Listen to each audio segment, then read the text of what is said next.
한 목소리로 읽겠습니다.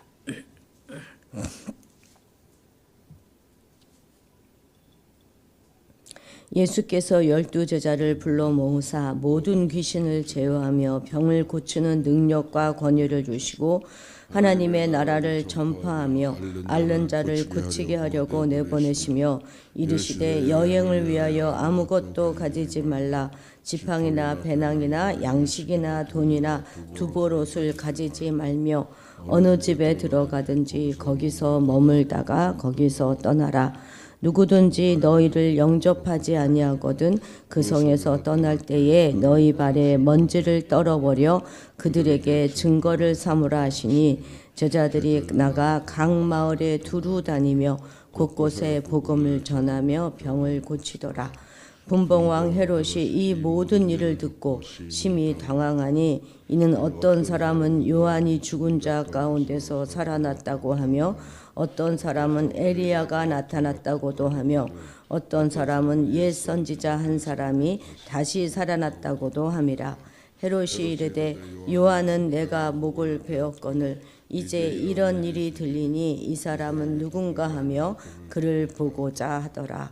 사도들이 돌아와 자기들이 행한 모든 것을 예수께 여쭈니 대들고 따로 벳세다라는 고을로 떠나가셨으나 무리가 알고 따라왔거늘 예수께서 그들을 영접하사 하나님 나라의 일을 이야기하시며 병 고칠 자들은 고치시더라. 날이 저물어 가매 12사도가 나와 여짜오되 무리를 보내어 두루 마을과 촌으로 가서 우리가 먹을 얻게 하소서. 우리가 있는 여기는 빈들이니이다.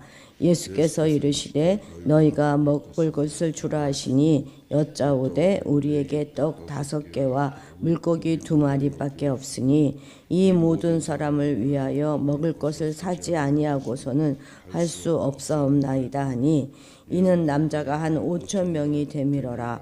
제자들에게 이르시되 때를 지어 한 50명씩 아치라 하시니 제자들이 이렇게 하여 다 앉힌 후 예수께서 떡 5개와 물고기 2마리를 가지사 하늘을 우러러 축사하시고 떼어 제자들에게 주시니 무리에게 나누어 주게 하시니 먹고 다 배물렀더라. 그 남은 조각을 12바구니에 거두니라. 아멘. 이제 어제 어느 대목에서 끝났는지 기억하시죠? 예, 죽었던 그 야이로의 딸, 예, 그렇게 사건 이후에 예수님은 다시 12제자들을 불러 모으셨습니다.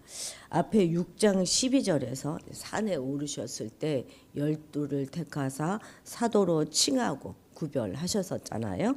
이제 그 12제자를 위한 아주 특별한 순간을 다시 마련하고 계시는 것입니다. 자, 1절, 2절 같이 읽겠습니다. 9장 1절, 2절입니다. 예수께서 12제자를 불러 모으사 모든 귀신을 제어하며 병을 고치시는 능력과 권위를 주시고 하나님의 나라를 전파하며 앓는 자를 고치게 하려고 내보내시며 있죠. 예. 제자들이 이제 독립된 사역 현장에서 하나님 나라를 전파하고 복음의 능력을 구현할 수 있도록 파송하기 위한 그런 자리였습니다. 말하자면 이제 시범적인 보내심이 될 것입니다. 부르신 12제자에게 주신 그 권위와 능력은 바로 예수님께서 보여주셨던 귀신을 제어하고 병을 고치는 바로 그 권세와 능력입니다. 제자는 스승의 일하신 것들 그대로 하는 자를 제자라고 하는 거잖아요. 그 일을 감당할 능력과 권세 또한 스승이 주십니다. 사도라는 말은 헬라어로 아포스텔로스 이렇게 말하잖아요. 그래서 보냄을 받은 자라는 뜻이 바로 이 사도라는 뜻입니다. 그러니까 사도는 예수님에 의해서 보내심을 받은 자라는 소명의식을 가져야 하는 것입니다. 보냄을 받은 목적은 무엇입니까? 하나님 나라를 전파하고 그리고 온갖 질병과 그런 어떤 고통에서 신음하고 있는 인생들을 회복하기 위해서 보내시는 것이죠. 단지 스승의 흉내를 내는 그 차원이 아니라 실제 능력과 권세를 행해야 하는 것입니다. 예수님은 제자들을 현장에 내보내시면서 어떤 유명한 강사에게 가서 배우고 능력을 받아와라 이렇게 말씀하시지 않으셨잖아요. 직접 그 사역의 모델을 보여주시고 또 그리고 그 사역을 위한 권세와 능력도 다 베풀어 주셨습니다. 그럼에도 불구하고 오늘날 우리 주변에는 하나님께로부터 능력과 권세를 구하기보다는 어떤 유명한 사람의 후광을 얻어서 사역자로서 인정받으려고 하는 사람들이 적지 않습니다. 뿐만이 아니라 하나님만 주실 수 있는 이런 은사들을 마치 인간의 훈련이나 어떤 그런 연습을 통해서 얻을 수 있다 이렇게 가르치고, 심지어 마치 자신이 그런 하나님 그 주님의 능력과 권세를 막 나누어 줄 수 있는 사람인 것처럼 선전하는 그런 사람들조차 있습니다. 그러나 성경은 분명히 그렇지 않다고 말하고 있지요. 모세는 오직 하나님으로부터 능력을 받았을 뿐만 아니라 너를 보낸 자가 누구냐 이렇게 질문하는 그 질문에 스스로 있는 자가 보냈다 답하라 이렇게 주님께서 그런 답하라는 그런 명령을 받았습니다. 세례 요한도 마찬가지잖아요. 역시 하늘로서부터 받은 권세를 가지고 세례를 베풀었습니다. 실로 우리를 세우시고 보내시는 분도 바로 하나님이시고, 또 그런 모든 사역을 위해서 권세와 능력을 주시는 분도 하나님이십니다. 그렇기 때문에 우리는 세상을 향하여 복음을 들고 나갈 때 누구보다도 먼저 하나님을 의지해야 하는 것입니다. 그래서 하나님으로부터 세움을 받아서 하나님이 주시는 권세와 그 능력을 통해서 이 땅에 천국을 전파하고 또 증거하는 그런 능력 있는 하나님의 사역자들이 되어야 하겠습니다. 3, 4절도 같이 읽어볼까요? 3절 4절입니다. 이르시되 여행을 위하여 아무것도 가지지 말라. 지팡이나 배낭이나 양식이나 돈이나 두벌 옷을 가지지 말며 어느 집에 들어가든지 거기서 머물다가 거기서 떠나라. 이렇게 능력과 권세를 주신 후에 이제 예수님은 사역 여정을 필요한 채비와 실제 현장에서 어떻게 해야 하는가 하는 그런 아주 중요한 태도에 대하여 교훈해 주십니다. 우선 여정은 어떻게 하라는 거예요? 가볍게 가라는 것입니다. 많은 거리를 도보로 신속하게 이동해야 되는 그런 상황에서 복잡하게 채비하는 것은 금물이죠. 제자는 지금 예수님께서 능력과 권세로 동행하고 계신다 하는 사실을 무엇보다 철저하게 믿어야 하는 것입니다. 불필요한 목록에 뭐가 있죠? 지팡이, 배낭, 양식, 돈, 또 두벌옷 이런 것들이 있습니다. 근데 정말 이런 것들이 불필요합니까? 꼭 있어야 되는 거 아닐까요? 다른 건 몰라도 돈은 좀 가지고 가야 뭐가 떨어지면 얼른 살 텐데 말입니다. 마가는 마가복음 6장 8절에서 좀 다르게 얘기해요. 지팡이 외에 이런 것들을 다 가지지 말라 이렇게 이야기하고 있습니다. 그러니까 이제 약간 누가와 다르잖아요. 누가는 지팡이나 배낭 이런 것도 가지지 말라고 했는데, 그러니까 아마 여기서 누가가 말하고 있는 것은 그 지팡이는 그냥 지팡이가 여분의 지팡이를 더 가지지 말라 이런 가르침이 아닐까 생각합니다. 지금 여기서 금지하고 있는 모든 것들의 핵심은 여분이에요. 여분은 무엇입니까?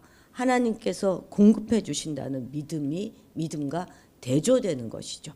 그러니까 여분은 염려와 근심에서 그 근심을 스스로 모든 상황을 타개해 보려고 하는 탐심과 그런 불신이 여분의 필요를 느끼게 할 것입니다. 그리고 이런 태도들은 종교적 메시지를 전하면서 이익을 추구하고 있었던 그런 당시 종교 지도자들과 제자들을 차별화시켜주는 그런 지점이 될 것입니다. 오직 제자들은 보내신 분을 전적으로 신뢰하고 의존해야지만 되는 것이죠. 모든 필요는 그분이 다 채우실 것입니다. 그런데 오늘 우리의 모습은 어떻습니까? 전적으로 주님이 하실 것이다 하는 믿음이 우리에게 있습니까? 이 세상에는 무엇인가 하려면 반드시 거기에는 뭐 자본이 필요하고 기술, 뭐 조직력 이런 것들이 필요하다고 생각합니다. 그런데 문제는 하나님 나라의 일을 함에 있어서도 과연 그럴까 하는 것이죠. 오늘날 우리 주위를 보면 성도들 가운데는 자본주의적 사고에 굉장히 익숙해서 천국을 위한 사역 역시 매사 그러한 관점에서 바라보고 또 그렇게 적용하는 사람들이 적지 않습니다. 심지어 우리 예배당 건물을 지을 때 어떻게 지어요? 크고 화려하게 지어야만 된다 이렇게 생각하잖아요. 선교 역시도 막대한 자금과 조직이 있어야 성공할 것이다 이렇게 생각합니다.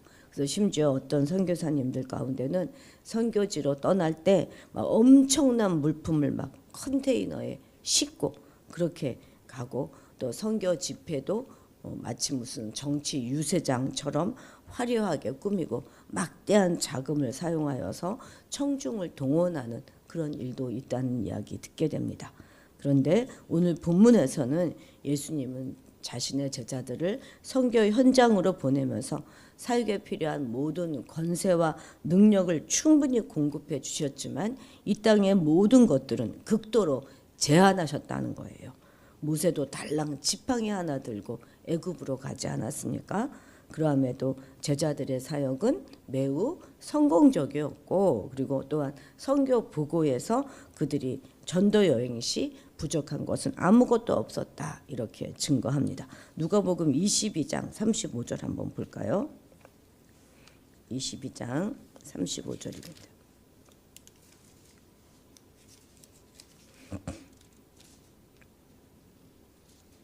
자, 한번 읽겠습니다. 시작. 그들에게 이르시되 내가 너희를 찾으셨어요? 22장 35절.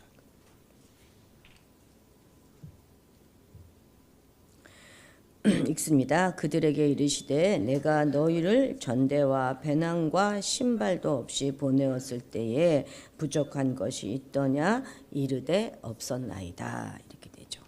그래서 이제 그런 우리 읽은 그 3, 4절 말씀 옆에다가 누가복음 22장 35절 이렇게 적어 놓으시면 나중에 성경 볼 때 이렇게 찾아보실 수가 있는 거죠. 그죠? 그렇기 때문에 우리는 이 땅에서 하나님의 일을 함에 있어서도 하나님이 주시는 능력과 권세보다 다른 어떤 인간적인 것들을 앞세우지 않도록 해야 하는 것입니다.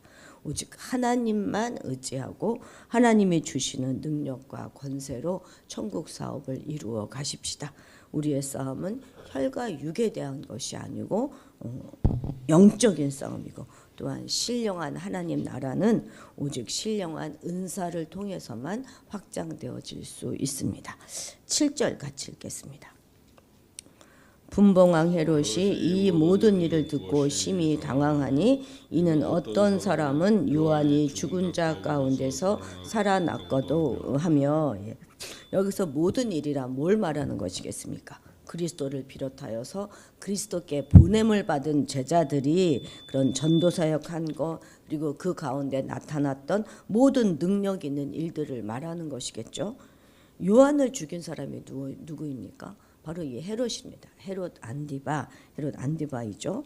그리스도의 제자를 통해서 막 귀신과 병마가 물러나고 하나님의 나라가 강력하게 증거되니까 이를 듣고 심히 떨며 두려워하고 있는 것이죠. 이처럼 하나님의 능력이 함께하고 있는 성도들의 힘 있는 사역은 사단의 진을 막 흔들어 놓는 그런 힘이 있습니다. 무서운 힘이죠. 그리고 이러한 현상은 결코 우연이 아닙니다. 왜냐하면 하나님께서는 이미 하나님의 종들을 통해서 나타나는 그런 능력으로 세상을 진동시켜라 이렇게 말씀하고 계시지 않습니까? 그런데 그럼 세상에 이렇게 많은 그리스도인들이 있는데 그럼에도 불구하고 세상에 어떤 동요나 진동이 일어나지 않고 있는 이유는 무엇일까요? 그것은 바로 성도들이 말씀과 기도로 게으르기 때문에 그렇게 살지 못하고 있기 때문에 하나님의 능력이 제대로 증거되지 않고 있기 때문은 아니겠습니까? 세상이 교회와 성도를 두려워하지 않는 것은 우리 자신에게 그 원인이 있는 거예요. 우리가 거룩한 신자로서의 삶을 게을리 살고 그리고 하나님의 능력을 입지 못하기 때문에 세상은 우리를 우습게 여기고 오히려 우리가 세상을 두려워하고 떠들게 되는 것이죠. 그렇기 때문에 우리는 이제라부터라도 말씀과 기도 생활에 열심을 내고 말씀대로 살아가야 하겠습니다. 하나님의 능력을 우리가 회복해야 하는 것이죠. 우리는 성령의 능력을 통하여서 솜방망이처럼 돼버린 그런 약해진 말씀을 새방망이처럼 굳게 하고 마강한 검처럼 변화시켜야 하겠습니다. 그래서 사도들처럼 세상으로 나아가 하나님의 능력을 힘있게 증거함으로써 사단의 진을 흔들고 세상을 두렵고 놀라게 하는 그런 권세 있는 성도들이 되어야 하겠습니다. 자, 13절 같이 읽겠습니다. 예수께서 이르시되 너희가 먹을 것을 주라 하시니 여짜오되 우리에게 떡 5개와 물고기 2마리밖에 없으니 이 모든 사람을 위하여 먹을 것을 사지 아니하고서는 할 수 없사옵나이다 하니 10절부터는 이제 그 유명한 이제 오병이어의 기적 이야기입니다. 사복음서 모두 다에 기록되어 있는 유일한 기적이 바로 이 오병이어의 기적입니다. 파송을 받았던 제자들이 사역을 마치고 돌아와서 그 경험한 것들을 다 주님께 말씀을 드렸어요. 예수는 다시 제자들을 데리고 분봉왕 안디바의 통치 지역이었던 그 갈릴리 그 지역에서 떠나서 가버나움 쪽에 계셨잖아요. 그래서 갈릴리 북동쪽 위에 있는 벳세다, 거기는 이제 헤롯 안디바의 통치 지역이 아니라 헤롯 빌립의 통치 지역인데 그리로 가셨습니다. 그런데 사람들은 금세 알고 거기까지 다 따라와서 큰 무리를 이루었어요. 지금까지는 여러 차례 개인이나 무리가 예수님께 이렇게 몰려들어서 예수님을 영접했는데 이제는 예수님이 무리를 영접했다 이렇게 기록하고 있죠. 또한 주님은 몰려든 그 무리에게 너희가 먹을 것을 주라 이렇게 제자들에게 명령하셨습니다. 지금 어떤 상황입니까? 제자들은 여버릴 것도 하나도 없는 그런 상태에서 전도 여행을 갔다가 막 돌아온 직후입니다. 그러니 그들이 가진 것이 뭐가 있겠습니까? 아무것도 없죠. 아니 혹 전도 여행에서 돌아온 직후가 아니라 하더라도 이 제자들이 얼마나 많은 것을 가지고 있었겠습니까? 이들은 주님을 따르는 그런 여인들을 통해서 그저 먹을 것 정도를 겨우 해결할 그럴 정도로 살고 있었잖아요. 그런데 이런 사실을 우리 주님이 지금 모르고 계시는 것은 아닐 것입니다. 제자들이 빈털털이라는 사실을 누구보다 잘 알고 있는 분이 예수님 아니시겠습니까? 그럼에도 불구하고 이러한 명령을 주신 것은 제자들이 당신의 명령에 순종하기만 하면 당신께서 역사하여 그 결과를 책임져 주실 것이다 하는 그런 말씀이신 것이죠. 사실 성경 속에는 우리의 이성으로 도저히 납득할 수 없는 그런 주님의 명령들이 간혹 나옵니다. 그리고 우리는 그런 명령 앞에서 정말 당혹스럽기가 짝이 없죠. 그러나 오늘 우리에게 주시는 우리 인간의 한계를 초월한 명령에 대해서는 주님께서 친히 이루실 것에 대한 믿음을 잃지 마시기 바랍니다. 그리고 주님의 명령에 순종해서 한 발 내딛는 것입니다. 그러면 놀라운 주님의 역사를 우리가 체험하게 될 것입니다. 그 역사하심은 모든 사람이 먹고 12강주리가 남을 만큼 넉넉하고 풍성한 은혜입니다. 우리에게 주님의 놀라운 역사가 이루어지지 않는 것, 나타나지 않는 것은 우리 주님께서 능력이 없기 때문이 아니에요. 우리 주님이 인색하시기 때문이 아니라 또 주님이 신실하지 않기 때문이 아니라 바로 우리가 주님의 명령에 순종하지 않기 때문입니다. 예수님을 둘러싼 사람들의 평가는 정말 다양했습니다. 어떤 이들은 예수님이 죽은 세례 요한이 부활한 분이다 이렇게 말했고, 또 다른 사람들은 엘리야나 옛 선지자 중 한 사람으로 여겼습니다. 헤롯은 예수님에 대해서 듣고 아주 혼란스러워하여서 그 정체성에 대한 질문을 합니다. 이 사람은 누구인가? 이 헤롯의 질문은 예수를 어떻게 이해하고 어떻게 받아들여야 하는 본질적인 질문을 상기시킵니다. 우리에게 예수님은 누구십니까? 우리는 지고와를 막론하고 이 질문에 대한 답을 해야 할 것입니다. 이 질문에 대한 답이 우리의 삶의 방향과 의미를 결정할 것입니다. 과연 오늘 나는 주님을 어떤 분으로 믿고 어떤 분으로 받아들이며 살아가고 있는지 다시 한번 점검해보는 그런 하루가 되시기를 바랍니다. 기도하시겠습니다. 하나님 아버지, 우리는 아버지의 부름을 받고 다시 세상으로 보냄을 받은 주의 제자라는 사실을 잊지 않게 하셔서 예수님만을 전적으로 의뢰하고 신뢰하고 예수님께서 주시는 권세와 능력으로 세상을 변화시키는 사명을 감당하게 하옵소서. 우리가 날마다 주의 말씀과 기도로 우리를 훈련하기에 세상을 두려워하는 겁쟁이들이 아니라 세상을 우리로 인하여 진동케 하는 믿음의 주인공이 되어 살아가게 하옵소서. 우리에게 필요한 것은 우리의 염려를 채워줄 세상의 돈과 양식이 아니라 성령의 충만한 능력입니다. 늘 성령 충만할 수 있도록 도와주옵소서. 오직 주님이 우리의 주가 되시고 우리의 스승이 되시고 우리의 심판주로 다시 오실 분이심을 믿음으로 오늘도 그 주님께 순종하는 한 날이 될 수 있도록 도와주옵소서. 감사드리며 예수님의 이름으로 기도드렸습니다. 아멘. 오늘은 세계 평화를 위하여 또 우리나라를 위하여 기도하겠습니다. 간절히 기도해 주시기 바랍니다. 교회를 위해서 기도해 주실 때 오늘 이번 주일날 전도 나갈 것입니다. 그 전도를 위해서 또 임직식이 은혜 가운데 모든 사람이 다 기뻐하고 모든 사람들이 다 행복한 그런 임직식이 될 수 있도록 기도해 주시고 고3인 윤시은과 최가은을 위해서 특별히 기도해 주셔서 다시 돌아오지 않을 시간들을 허비하는 일이 없도록 또 하나님의 비전을 발견하고 그 비전을 붙잡는 자들이 되기 위하여 기도해 주시고 특별히 최은숙 집사님 이번 기간에 꼭 기도해 주십시오. 전정기관 염증이 쉽게 낫는 질병이 아닙니다.